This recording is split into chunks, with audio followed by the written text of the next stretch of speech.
ಕಣ್ಣಾ ಮುಚ್ಚಾಲೆ ಸರ್ಕಾರ ಸೆಲೆಬ್ರೇಷನ್ ಮಾಡಿದಂತಹ ರೀತಿಯನ್ನು ನೋಡಿದಾಗ ಬಹುಶಃ ಬೆಂಗಳೂರು ನಗರದಲ್ಲಿ ಬಹಳ ದೊಡ್ಡ ಸಂಖ್ಯೆಯಲ್ಲಿ RCB ಅಭಿಮಾನಿಗಳು ಸೇರಿದರು.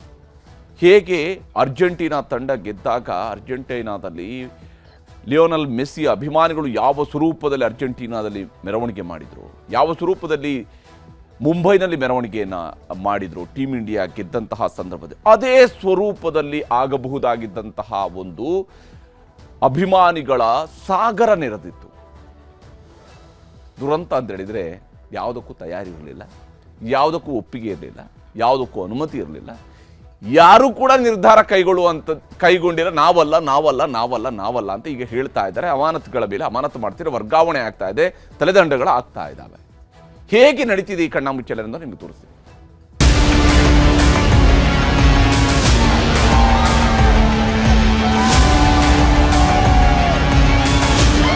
ಇನ್ನೂ ಆ ನೋವನ್ನ ಮರೆಯಲು ಸಾಧ್ಯವಾಗ್ತಿಲ್ಲ, ಇನ್ನೂ ಆ ಅಧ್ವಾನಗಳನ್ನು ಸಹಿಸಿಕೊಳ್ಳಲು ಸಾಧ್ಯವಾಗ್ತಿಲ್ಲ, ಇನ್ನೂ ಕಾಲ್ತುಳಿತದಲ್ಲಿ ಪ್ರಾಣ ಕಳೆದುಕೊಂಡವರ ಸ್ಥಿತಿಯನ್ನ ಅರಗಿಸಿಕೊಳ್ಳಲು ಸಾಧ್ಯವಾಗ್ತಿಲ್ಲ. ಇಡೀ ಕರ್ನಾಟಕದಲ್ಲಿ ಆಕ್ರೋಶ ಆವರಿಸಿದೆ. ಆಳುವ ಸರ್ಕಾರದ ವಿರುದ್ಧ, ಆಯೋಜಕರ ವಿರುದ್ಧ ಕೋಪ ಮಡುಗಟ್ಟಿದೆ. RCB ಇದುವರೆಗೆ ಕಪ್ ಬರವನ್ನ ಅನುಭವಿಸುತ್ತಿತ್ತು. ಈಗ ಕಪ್ ಗೆದ್ದು ಹೊಸ ಅಧ್ಯಾಯವನ್ನ ಬರೆಯಲು ಹೊರಟಿದ್ದರೆ ಅದು ಖುಷಿಯ ಅಧ್ಯಾಯವಾಗುವ ಬದಲು ದುರಂತದ ಅಧ್ಯಾಯವಾಗಿ ಮಾರ್ಪಟ್ಟಿದೆ. ಇದು ಇಡೀ ಕರುನಾಡಿಗೆ ಕಪ್ಪು ಚುಕ್ಕೆ ಅಂಟಿಸಿದೆ. ರಾಜ್ಯ ಸರ್ಕಾರ ಕೂಡ ತಪ್ಪನ್ನ ಒಪ್ಕೊಂಡಿದೆ ಮತ್ತು ಅದನ್ನ ಅಧಿಕಾರಿಗಳ ತಲೆಗೆ ಕಟ್ಟಿ ಡ್ಯೂಟಿಯಲ್ಲಿದ್ದ ಖಾಕಿಗಳನ್ನೇ ಸಸ್ಪೆಂಡ್ ಮಾಡಿಬಿಟ್ಟಿದೆ. ಕಬ್ಬನ್ ಪಾರ್ಕ್ ಪೊಲೀಸ್ ಸ್ಟೇಷನ್ನ ಪೊಲೀಸ್ ಇನ್ಸ್ಪೆಕ್ಟರು ಮತ್ತು ಆ ಭಾಗದಲ್ಲಿ ಬರ್ತಕ್ಕಂಥ ACP, ಸೆಂಟ್ರಲ್ DCP, ಕ್ರಿಕೆಟ್ ಸ್ಟೇಡಿಯಂನ incharge, additional commissioner of police, commissioner of police ಇವರನ್ನು ತತ್ಕ್ಷಣದಿಂದ ಅಮಾನತುಗೊಳಿಸ್ತಕ್ಕಂಥ ತೀರ್ಮಾನವನ್ನು ಮಾಡಿದ್ದಾರೆ. ಸಿಎಂ ಸಿದ್ದರಾಮಯ್ಯ ಹೀಗೆ ಘೋಷಣೆ ಮಾಡಿ ಉರಿಯುತ್ತಿದ್ದ ಬೆಂಕಿಗೆ ತುಪ್ಪ ಸುರಿದಿದ್ದಾರೆ. ಸರ್ಕಾರದ ಬೇಜವಾಬ್ದಾರಿಯಿಂದಲೇ ಕಾರ್ಯಕ್ರಮದಲ್ಲಿ ಎಡವಟ್ಟುಗಳಾಗಿದ್ದು ಎನ್ನುವುದು ಮೇಲ್ನೋಟಕ್ಕೆ ಗೋಚರಿಸಿದ್ದರಿಂದಲೇ ಜನರು ಸೋಷಿಯಲ್ ಮೀಡಿಯಾದಲ್ಲಿ ಐ ಸ್ಟ್ಯಾಂಡ್ ವಿತ್ ದಯಾನಂದ್ ಎಂಬ ಅಭಿಯಾನ ಶುರು ಮಾಡಿದ್ದಾರೆ. ಸರ್ಕಾರದ ನಡೆಗೆ ಸಾರ್ವಜನಿಕರಿಂದಲೂ ಭಾರೀ ಟೀಕೆ ವ್ಯಕ್ತವಾಗುತ್ತಿದೆ. ಬೆಂಗಳೂರಿನ ಮಾಜಿ ಪೊಲೀಸ್ ಕಮಿಷನರ್ ಭಾಸ್ಕರ್ ರಾವ್ ಎಕ್ಸ್ನಲ್ಲಿ ಪೋಸ್ಟ್ ಹಾಕಿ ಸಿಎಂ ಹಾಗೂ DCM ತುಂಬಾ ಅಸಹಾಯಕರಾಗಿದ್ದಾರೆ, ಕರ್ನಾಟಕ ಪೊಲೀಸ್ ಇತಿಹಾಸದಲ್ಲೇ ಇದೊಂದು ಕಪ್ಪು ಚುಕ್ಕೆ ಎಂದು ಟೀಕಿಸಿದ್ದರು. ಹಾಗೆ ಮತ್ತೋರ್ವ ನಿವೃತ್ತ ಪೊಲೀಸ್ ಕಮಿಷನರ್ ಜ್ಯೋತಿ ಪ್ರಕಾಶ್ ಮಿರ್ಜಿ ಕೂಡ ಆಕ್ರೋಶ ಹೊರಹಾಕಿದ್ರು.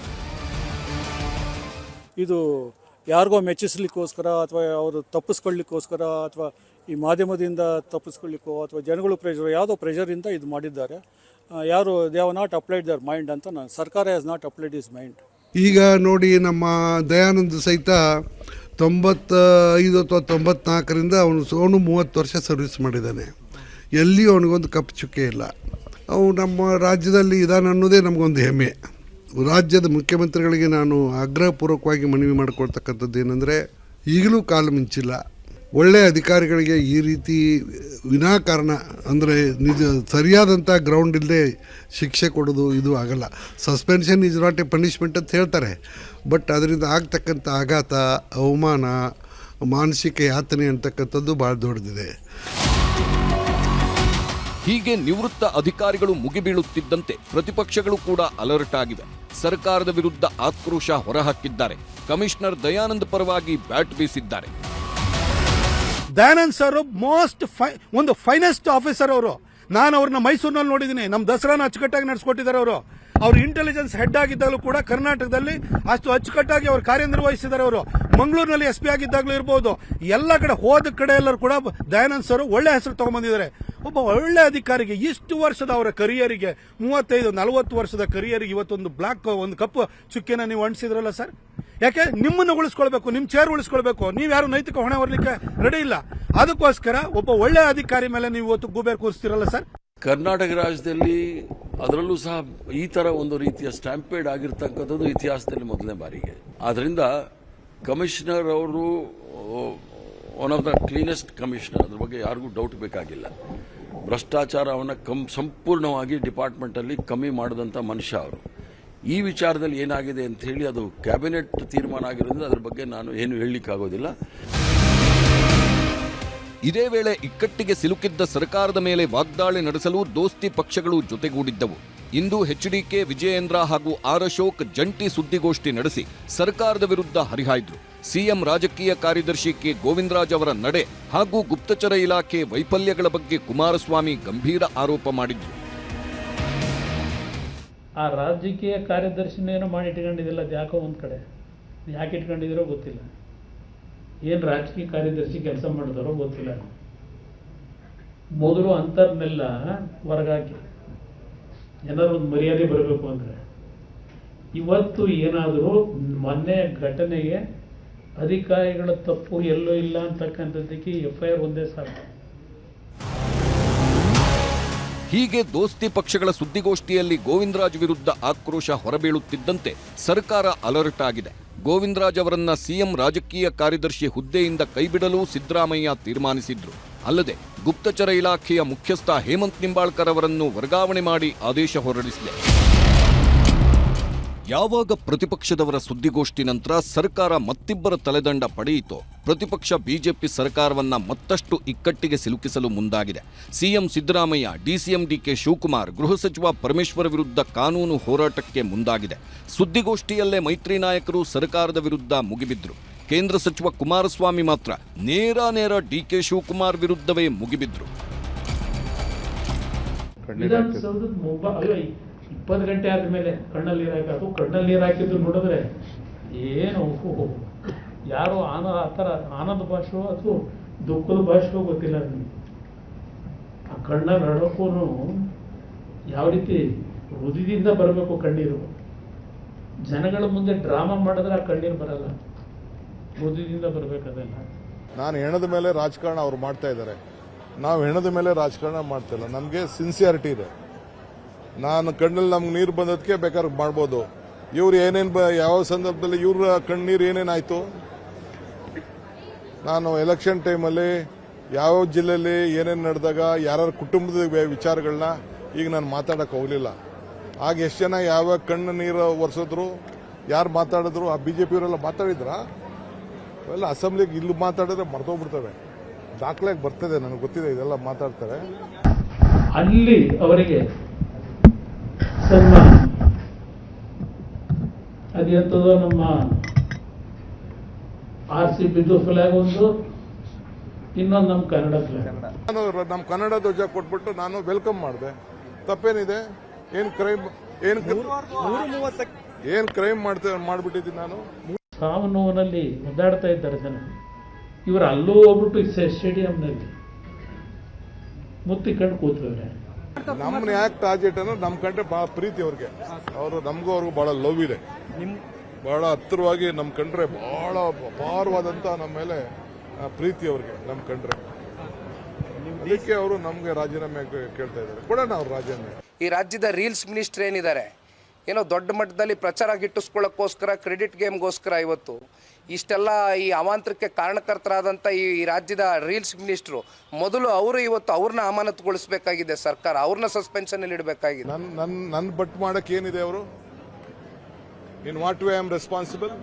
ಆಯ್ತಪ್ಪ, KSC ಅವರು ಬರೆದ್ರು, ಕಾರ್ಯಕ್ರಮ ಮಾಡಿದ್ರು, ಕಾರ್ಯಕ್ರಮ ಇತ್ತು. ನಾನು ಬೆಂಗಳೂರು ಮಿನಿಸ್ಟ್ರು, ನನಗೆ ಕೆಲವು ಆಫೀಸರ್ಸು ರಿಕ್ವೆಸ್ಟ್ ಮಾಡಿಕೊಂಡ್ರು, ಅವರು ಇವರು KSC ಅವರು ರಿಕ್ವೆಸ್ಟ್ ಮಾಡಿಕೊಂಡ್ರು, 10 ನಿಮಿಷದಲ್ಲಿ ಈ ಥರ ಏನೋ ಹೆಚ್ಚು ಕಮ್ಮಿ ಆಗೋದು ಕಾಣ್ತಾ ಇದೆ ಅಂತೆ, 10 ನಿಮಿಷ ಕ್ಲೋಸ್ ಮಾಡಿ ಅಂತ. ಸ್ಟೇಡಿಯಂಗೆ ಹೋಗಿದ್ದೆ. ಏನು ತಪ್ಪಿದೆ? ಬೆಂಗಳೂರು ಮಿನಿಸ್ಟರ್ ಆಗಿ ನಾನು ಮೊದಲು ನಿಮ್ಮ ಉಪಮುಖ್ಯಮಂತ್ರಿ ರಾಜೀನಾಮೆ ಕೊಡಬೇಕು ಮತ್ತು ಕರ್ನಾಟಕದ ಸರ್ಕಾರದ ಕೆಲವು ಮಂತ್ರಿಗಳು, ಉಪಮುಖ್ಯಮಂತ್ರಿ ಸೇರಿ ಬೇಗ ಇದನ್ನು ನಾವು ಸೆಲೆಬ್ರೇಷನ್ ಮಾಡಬೇಕು, ಅವ್ರ ಜೊತೆಗೆ ನಾವು ಫೋಟೋ ತಕ್ಕೋಬೇಕು ಅಂತ. ಎದಕ್ ಬೇಕಾಗಿತ್ತು ನಿಮಗಿದು? ಕೊಡೋಣ ಪಾಪ, ಅವ್ರಿಗೆ ರಾಜೀನಾಮೆ ಕೇಳ್ತಾ ಇದ್ದಾರೆ, ಕೊಡೋಣ, ಅವ್ರ ಆಸೆ ನೆರವೇರಿಸೋಣ. Don't worry. IPL ಗೆದ್ದಿದ್ದು RCB ತಂಡ, ಫೋಟೋ ತೆಗೆಸಿಕೊಂಡು ಪೋಸ್ ಕೊಟ್ಟಿದ್ದು KPCC ತಂಡ. ಮುಖ್ಯಮಂತ್ರಿಗಳು ಬ್ಯಾಟ್ಸ್ಮನ್, DK ಶಿವಕುಮಾರ್ ಬೌಲರ್. ಮುಖ್ಯಮಂತ್ರಿಗೆ ಏನಾದರೂ ಮಾಡಿ ಸೆಂಚುರಿ ಹೊಡೆದು ಬಿಡಬೇಕು ಅಂತ ಅವರು 5 ವರ್ಷ ಈ ಬೋಲ್ಡ್ ಸೆಂಚುರಿ ಮತ್ತೆ ರನ್ಔಟ್ ಮಾಡಿಸ್ಬೇಕು ಅಂತ. ರನ್ಔಟ್. ಬಿಜೆಪಿಯವರು ರಾಜಕೀಯಕ್ಕೋಸ್ಕರ ಮಾತಾಡ್ತಾರೆ. ನಾನು ರಾಜಕೀಯ ಮಾಡಕ್ ಹೋಗಲ್ಲ. ಈಗ ಮೇಲ್ನೋಟಕ್ಕೆ ಯಾರು ಜವಾಬ್ದಾರರಿದ್ದಾರೆ, ಯಾರು ಜವಾಬ್ದಾರಿಯನ್ನು ನಿರ್ವಹಿಸಿಲ್ಲ ಸರಿಯಾಗಿ ಅಂತ ಒಂದು ಸ್ವತಃ ಮುಖ್ಯಮಂತ್ರಿಗಳು, ರಾಜ್ಯದ ಮುಖ್ಯಮಂತ್ರಿಗಳು ಸಿದ್ದರಾಮಯ್ಯನವರು ಈಸ್ ಆರೋಪಿ ನಂಬರ್ 1, ಅಕ್ಯೂಸ್ ನಂಬರ್ 1. ಆರೋಪಿ ನಂಬರ್ 2, ಅಕ್ಯೂಸ್ ನಂಬರ್ 2 ಸ್ವತಃ DK ಶಿವಕುಮಾರ್, ರಾಜ್ಯದ ಉಪಮುಖ್ಯಮಂತ್ರಿಗಳು. ಆರೋಪಿ ನಂಬರ್ 3 ಮಾನ್ಯ ಗೃಹ ಸಚಿವರು ಪರಮೇಶ್ವರ್ ಅವರು. ಹಾಗಾಗಿ ನಿನ್ನೆ FIR ರಿಜಿಸ್ಟರ್ ಆಗಿದೆ. ನಿಜವಾಗ್ಲೂ ಕೂಡ ಪೊಲೀಸರು ಪ್ರಾಮಾಣಿಕವಾಗಿ ತನಿಖೆ ಮಾಡಲೇಬೇಕು ಅಂತ ಹೇಳಿದ್ರೆ ಅಕ್ಯೂಸ್ ನಂಬರ್ 1, 2, 3 ಆಗಿ ಮುಖ್ಯಮಂತ್ರಿಗಳು, ಉಪಮುಖ್ಯಮಂತ್ರಿಗಳು, ಗೃಹ ಸಚಿವರನ್ನ ಅವ್ರು ಮಾಡಬೇಕಾಗ್ತದೆ. ಅದನ್ನು ಬಿಟ್ಟು ಕೇವಲ ಏಜೆನ್ಸಿಗಳನ್ನು, KCAನ, RCBನ ಮಾಡಿದ್ರೆ ಸಾಕಾಗೋದಿಲ್ಲ. ಸುಮ್ಮನೆ ತಲೆ ಇಲ್ದಂಗೆ ಮಾತಾಡ್ತಾ ಕೂತ್ಕೊಂಡ ತಕ್ಷಣ ಅವ್ರೇನು ಸರ್ಕಾರದಲ್ಲಿ ಇಲ್ಲ. ಅವ್ರು ಹಿಂಗೆ ಮಾಡಿಕೊಂಡೆ ಅಲ್ಲಿ ಹೋಗಿ ಹೀನಾಯವಾಗಿ ಸೋತು ಅಲ್ಲಿ ವಿರೋಧ ಪಕ್ಷದಲ್ಲಿ ಕೂತ್ಕೊಂಡಿರೋರು. ಸ್ವಲ್ಪ ಕಾಮನ್ ಸೆನ್ಸ್ ಬೇಕಾಗುತ್ತೆ ಅವರಿಗೂ ಕೂಡ. ಮಾತೆತ್ತಿದ ತಕ್ಷಣ CM ಅವರು DCM, ಮಾತೆತ್ತಿದ ತಕ್ಷಣ DCM CM ಅನ್ನೋ ಅದು ತಪ್ಪದು. ಹೀಗೆ ಕಾಲ್ತುಳಿತದ ಸಾವಿನ ಸುತ್ತ ರಾಜಕೀಯದ ಸಮರ ಜೋರಾಗಿದೆ. ಸರ್ಕಾರದ ಮೇಲೆ ತೀವ್ರ ಒತ್ತಡ ಹೇರಲು ಪ್ರತಿಪಕ್ಷಗಳು ಮುಂದಾಗಿದ್ದರೆ, ಮತ್ತೊಂದೆಡೆ ಕಾಲ್ತುಳಿತ ಪ್ರಕರಣದಲ್ಲಿ FIR ದಾಖಲಿಸಿಕೊಂಡ ನಂತರ CCB ಹಾಗೂ CID ಅಧಿಕಾರಿಗಳು ತನಿಖೆ ತೀವ್ರಗೊಳಿಸಿದ್ದಾರೆ. ಕಾಲ್ತುಳಿತ ಕೇಸ್ಗೆ ಸಂಬಂಧಪಟ್ಟಂತೆ RCB marketing head Nikhil Sosale, DNA manager Sumanth, DNA ಉಪಾಧ್ಯಕ್ಷ ಸುನಿಲ್ ಮ್ಯಾಥ್ಯೂ ಹಾಗೂ DNA ಸಿಬ್ಬಂದಿ ಕಿರಣ್ ಬಂಧಿಸಿರುವ ಪೊಲೀಸರು ಬೆಳಿಗ್ಗೆಯಿಂದಲೇ ವಿಚಾರಣೆ ಮಾಡಿದ್ರು. ಸಂಜೆ ಹೊತ್ತಿಗೆ ಕೋರ್ಟ್ಗೆ ಪ್ರೊಡ್ಯೂಸ್ ಮಾಡಿದ್ರು. ಆರೋಪಿಗಳನ್ನ ಕೋರ್ಟ್ ನ್ಯಾಯಾಂಗ ಬಂಧನಕ್ಕೆ ಒಪ್ಪಿಸಿದೆ.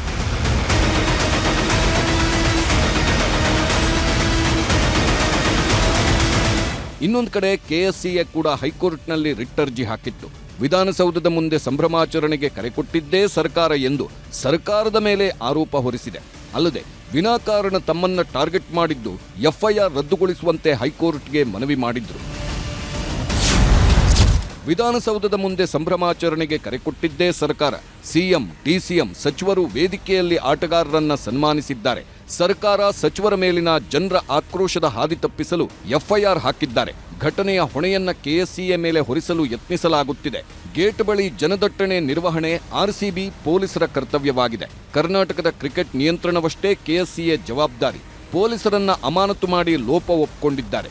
ಈಗ KSCA ಮೇಲೆ ಹೊಣೆ ಹೊರಿಸಲು ಯತ್ನಿಸುತ್ತಿದ್ದಾರೆ ಎಂದು ದೂರಿತ್ತು. ವಾದ ಪ್ರತಿವಾದ ಆಲಿಸಿದ ಕೋರ್ಟ್ KSCA ಅಧಿಕಾರಿಗಳ ಮೇಲೆ ಬಲವಂತದ ಕ್ರಮ ಬೇಡ ಎಂದು ತೀರ್ಪು ನೀಡಿ ಎಲ್ಲರಿಗೂ ರಿಲೀಫ್ ಕೊಟ್ಟಿದೆ. ಆದರೆ ವಿಚಾರಣೆಗೆ ಸಹಕರಿಸಬೇಕು, ಕೋರ್ಟ್ ವ್ಯಾಪ್ತಿ ಬಿಟ್ಟು ತೆರಳಬಾರದು ಎಂಬ ಷರತ್ತು ವಿಧಿಸಿದೆ. ಈ ಅರೆಸ್ಟ್ ಎಲ್ಲ ಮಾಡಿದ್ರೆ ಅವರ ಗೌರವಕ್ಕೆ ಅತೀವವಾದಂಥ ಧಕ್ಕೆ ಆಗುತ್ತೆ ಅಂತಕ್ಕಂಥ ಒಂದು ಅಳಲನ್ನು ನಾವು ವ್ಯಕ್ತಪಡಿಸಿದ್ವಿ. ಅದನ್ನು ಕನ್ಸಿಡರ್ ಮಾಡಿದಂಥ ಮಾನ್ಯ ನ್ಯಾಯಾಲಯ ನಮ್ಮ ವಿರುದ್ಧ ಯಾವುದೇ ವಿಧವಾದಂಥ ಬಲವಂತ ಕ್ರಮ ಕೈಗೊಳ್ಳಬಾರ್ದು, ನಾವು ಇನ್ವೆಸ್ಟಿಗೇಷನ್ಗೆ ಸಹಕರಿಸ್ತೀವಿ, ನ್ಯಾಯಾಲಯದ ಅಧಿಕಾರ ವ್ಯಾಪ್ತಿಯನ್ನು ಸಹ ಬಿಟ್ಟು ಹೊರಗಡೆ ಹೋಗೋದಿಲ್ಲ ಅಂತ ಸಹ ಹೇಳಿದೆ. ಈ ಎಲ್ಲ ಬೆಳವಣಿಗೆಗಳ ಮಧ್ಯೆಯೇ ಬೌರಿಂಗ್ ಆಸ್ಪತ್ರೆ ಹಾಗೂ ಚಿನ್ನಸ್ವಾಮಿ ಸ್ಟೇಡಿಯಂಗೆ ಭೇಟಿ ನೀಡಿದ ಮಾನವ ಹಕ್ಕುಗಳ ಆಯೋಗ ಘಟನೆ ಬಗ್ಗೆ ಮಾಹಿತಿ ಸಂಗ್ರಹಿಸಿದೆ. ಜೂನ್ 4ರಂದು ಚಿನ್ನಸ್ವಾಮಿ ಸ್ಟೇಡಿಯಂನಲ್ಲಿ ನಡೆದಿರುವ ಕಾಲ್ತುಳಿತ ಪ್ರಕರಣ ಈಗ ಸರ್ಕಾರದ ನಿದ್ದೆಗೆಡಿಸಿದ್ದು ಕಠಿಣ ಕ್ರಮಗಳಿಗೆ CM ಸಿದ್ದರಾಮಯ್ಯ ಮುಂದಾಗಿದ್ದಾರೆ. ಹಾಗಿದ್ದರೂ ಸರ್ಕಾರದ ವಿರುದ್ಧದ ಜನರ ಆಕ್ರೋಶ ಕಮ್ಮಿ ಆಗ್ತಿಲ್ಲ. ಹೀಗಾಗಿ ಸರ್ಕಾರ ಕಾಲ್ತುಳಿತ ಪ್ರಕರಣವನ್ನ ಮುಂದೆ ಹೇಗೆ ನಿಭಾಯಿಸುತ್ತದೆ ಎಂದು ನೋಡಬೇಕಿದೆ. Bureau report, news 18. ಹೀಗೆ ಒಂದು ಕಡೆಯಲ್ಲಿ ಕಣ್ಣಾಮುಚ್ಚಾಲೆ ಸಾಗಿದೆ ಸರ್ಕಾರದ ಕಡೆಯಿಂದ. ಆದರೆ ಮತ್ತೊಂದು ಕಡೆಯಲ್ಲಿ